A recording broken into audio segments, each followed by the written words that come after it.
சேர மன்னர்களில் மிகவும் புகழ்பெற்றவர் சேரன் செங்குட்டுவன்.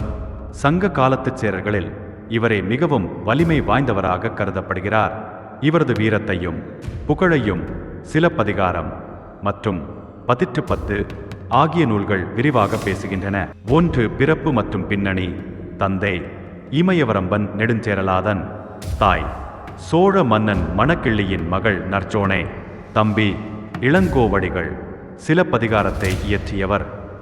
தலைநகர் வஞ்சி மாநகரம். 2. வடநாட்டுப் போர்.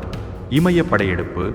செங்குட்டுவனின் மிகச்சிறந்த சாதனையாக கருதப்படுவது அவரது வடநாட்டு படையெடுப்பு. தன் தாயின் விருப்பத்திற்காக அல்லது கண்ணகிக்கு கோயில் எழுப்ப இமயமலையிலிருந்து கல் எடுத்து வர அவர் வடநாட்டிற்கு சென்றார். கனக விசயர் போன்ற வடநாட்டு மன்னர்களை வென்று இமயமலையிலிருந்து கல்லை கொண்டு வந்தார். அந்த பயணத்தின் போது கங்கை ஆற்றை கடந்து பெரும் போர் புரிந்தார். போரில் தோற்ற மன்னர்களை கொண்டே அந்த புனித கல்லை சுமக்கச் செய்தார் என்பது வரலாறு. 3. கடற்படை வலிமை.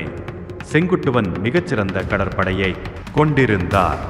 அரபிக்கடலில் கடற்கொள்ளையர்களை ஒடுக்கியதால் இவருக்கு கடல் பிறக்கோட்டிய செங்குட்டுவன் என்ற பெயர் கிடைத்தது. இதன் பொருள் கடலை பின்வாங்கச் செய்த செங்குட்டுவன் என்பதாகும். செங்குட்டுவனை பற்றிய சுவாரஸ்யமான தகவல்கள்.